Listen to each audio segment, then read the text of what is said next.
Hey Internet, it's GUNITY Watts here, coming at you guys with a video. I haven't made one in a while, but thought it's about due time. So I got busy with school and then work right away, but I want to start getting back on the videos again, so here I go. It's a deck profile. Last week I played with this deck. I went 4-1 at my locals. My only loss was to Necros, and it's because I drew really bad. He drew really good. But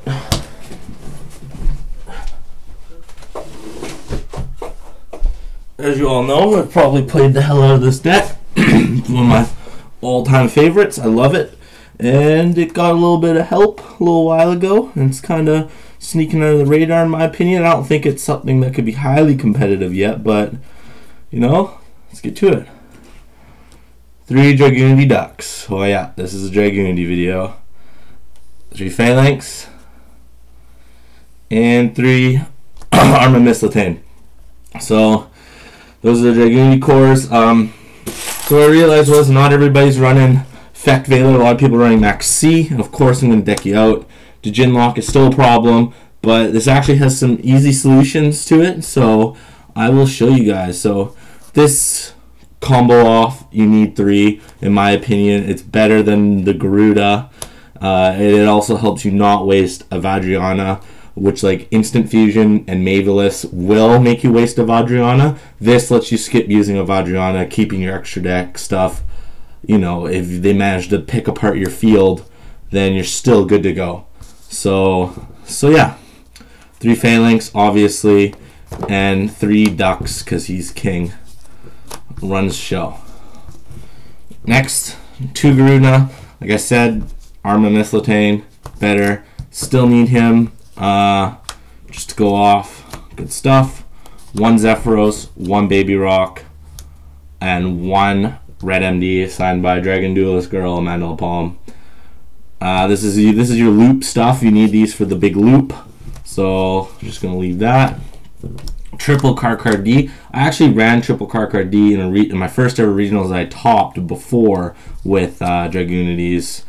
And it's just good. You can ditch it with the Ravine if you got the loop. If not, it's okay to set like a back row and pass with this. No one really OTKs right now, so it's kind of nice because you get enough resources hopefully to OTK your opponent.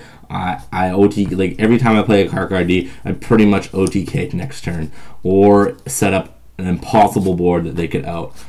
So there we go. You need it. Triple Upstart Goblin, just because you can OTK, you can still do over 9,000. Triple Night Beam, because I don't like back row. One of the problems is Shaddoll Winda, so a lot of people don't make Winda first turn, they tend to make Construct and Sentinel Shaddoll. And just, not everyone's running a lot of back row right now other than Satellars, but like stuff against like Necros and stuff, you just don't want them to use their MSTs and stuff, and you just don't want them to chain their things. So I just like, you know, I notice a lot of the better decks right now are like summon big boss monsters with hand traps and set 1, and I just want that 1 to be null and void and not used. 1 Dragon Ravine. Aww. Triple Terraforming. You know, it's still worth it. Like sometimes you open hands like this, not the end of the world. You can always pitch 1 off, or if you open this, you can pitch them off. Still 4 when they get there. So that being said, going first is pretty key because you want to be able to discard and not have this get MST'd. I had this MST'd 1 time this last weekend, and it sucked ass. But you know, sometimes you just gotta go for it. You know, and there's ways that you can do stuff without it because we have this Dragunity Divine Lance. This card is really, really amazing. This card is your 1 out to Veiler. This card, just throwing in a ducks. Okay, so what a lot of people are saying, oh, Djinn Lock, Djinn Lock, Djinn Lock, Djinn Lock, and I'm like, okay, this right here is your out to Djinn Lock. If you have this in hand, this is your out to Djinn Lock because you play this, you put this on him, you get this effect to let you equip 1 from the deck. So you equip your Phalanx. Now everybody forgets this. He gains 200 attack for every Dragunity card on the field 1, 2, 3. He includes himself, so he gains 600. So he's at 21. This gives him 100 for every level that he is. So 21 plus 400, 25. Unaffected by traps as well. This is your out to Djinn lock. If you have one of these in the graveyard and you have 2 of these, it's 27. It's a normal 720, normal summon 27able. And what I noticed was cool too, if they have like a Winda or something and you have the ability to just special summon one of these guys up, you know, this is your out.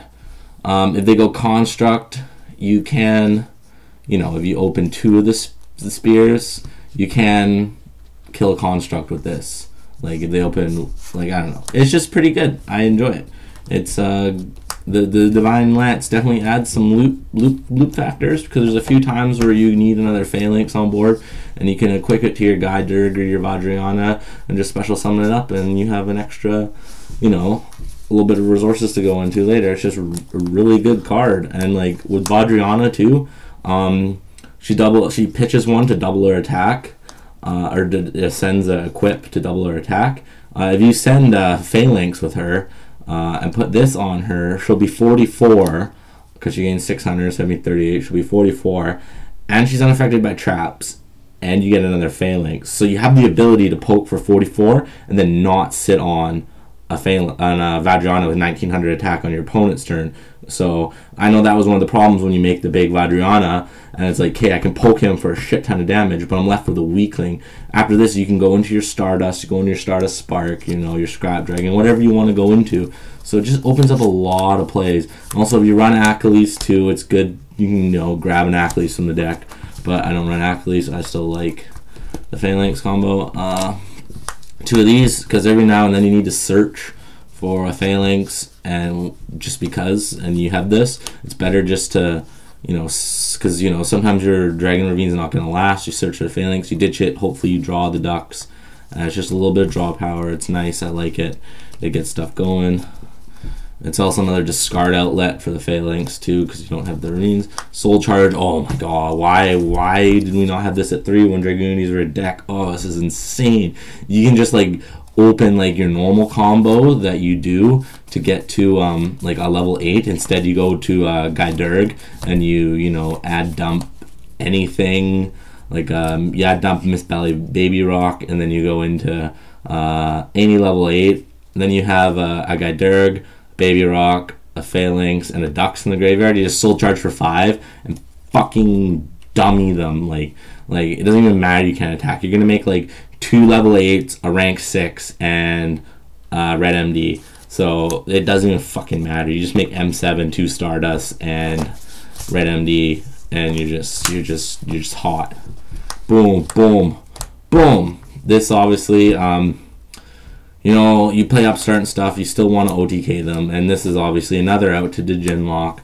Think about maybe cutting the Dark Holes down for some traps, but no, it's still good to just, you know, you don't always open Divine Spear. I just wanted more ways to get out of Djinn lock and clear, you know, well-established boards that I can't deal with and just kill stuff. Like, all in all, this deck's pretty decent right now. So triple Mind Crush. I'm changing this to something else because I had problems where like to loop off I needed to put all my cards in play, and I would have to leave something in hand for Mind Crush, so this is gonna be something else. 1 Vanity's Emptiness. I'd run it at 3 if it was still at 3, because you can make Spark Dragon and lock them up really good with this. I'll show you why I did like kind of successful once I get to my side deck this last weekend. So let's start with the synchros. For my Dragunity core, this and this. So, you know, triple Vajrayana staple, 1 Guy Durg staple. I run this because there's like a few loops that Spear of Destiny actually helps cut away. But there's a few loops where you need to make a Baby Rock and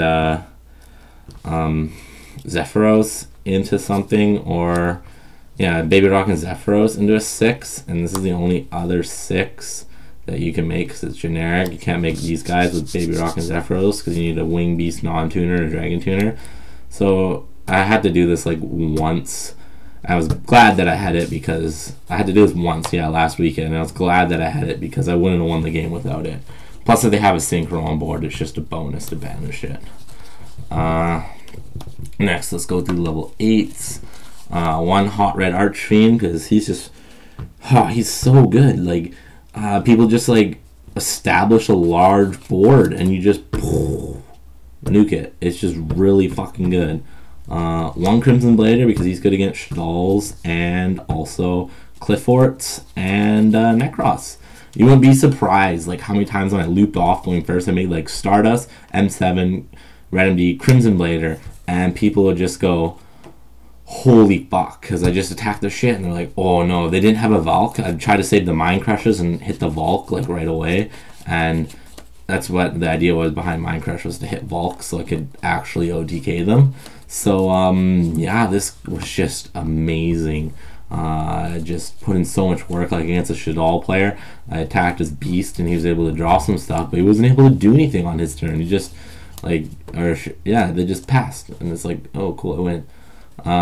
2 Stardust still, because sometimes going Stardust Spark is not that great against things. 1 Stardust Spark and 1 Scrap Dragon for your level 8s. Those are all pretty clutch. I couldn't think of any other ones I needed.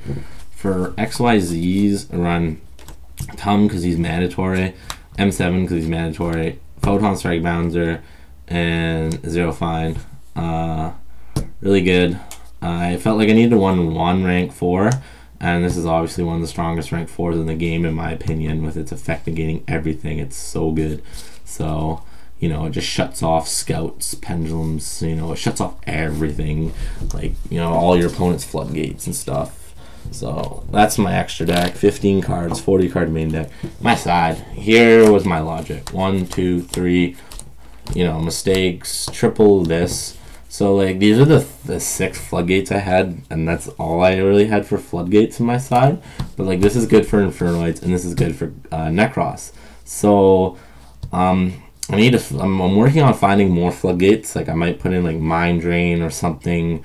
Probably not Mind Drain, but the idea was I'm gonna make double Stardust and flip up a Mistake against Necros. Now unless you got like Dark Hole and 2 MSTs, or 2 Dark Holes and an MST, or 3 MSTs, what are you gonna do? Because right now Mistake's a really good card, but the Necros player always has the MST, and because there's a lot of Infernoids that are locals. So, you know, this is good against both of them, because then they can't Valk me, they can't Trish me, and they can't search for their mirrors. So that just lets me play against Brio and Unicorn, which is really strong. I still have problems with that. Brio's really busted against Dragunities. They just bounce back from the Stardust and like Regeki me. That happened to me, it sucked. So anyways, yeah, the idea was let's flip up a Floodgate with double Stardust, and like most decks right now cannot handle that. Like Necros, they run MSTs because they lose to this, and they side MSTs for me because they see my Ravine, or they side them out if they're, you know, not smart enough to say, oh, he's only got the Dragon Ravine, he doesn't run enough back row. But like Floodgates are so strong, and that's what made Dragunities good in my opinion to begin with. But like this wasn't relevant, and this wasn't out when Dragunities were a big thing. This saw a little bit of play. This is how I topped one of my old regionals. Was running like triple of this in the Dragunity format, that kind of format, and it was right after Spark came out, and I would just flip this up with Stardust, Red MD, Stardust Spark, and it's like, come at me, like you have 2 MSTs to out this Vanities. So that essentially is my logic. I would like to work in some, I was thinking about even maining these, because there's Necros are a bit of a problem for this deck, and it's also good against, you know, Clifforts and stuff like that, not so good against Infernoids, but yeah, it's just a good all-around awesome card that can be protected is the idea. So you put your opponent in a situation that they can't, because Necros can't play Yu-Gi-Oh with this. If they open the nuts with like Kaleido and Brio and have outs to summon it, then you're fucked. But it just slows them down enough that you can just hopefully cripple them and win the game. Still siding triple MST because I don't like back row. I need to win. So that's always clutch. Speaking of back row, I also sided triple Trap Stun, just because there is a few Satellars and Burning Abyss in my locals. and then triple effect failure for the Necros as well, because Brio dicks my day and it does really suck. So yeah, like I said, this is my first build of this deck. So like I said, the loops are still live. I might do a Dragunity loop video after this, so check that out if you're interested in it. Yeah, this is my first build. I'm sure I'll come up with a few more that will get me a little bit closer to being a better deck. But until we get some more Dragon Ravines, yeah, this is all it's going to be. So I hope you guys enjoyed my fun deck profile. Don't forget to like, comment, subscribe, and check out all my other stuff. Alright, peace.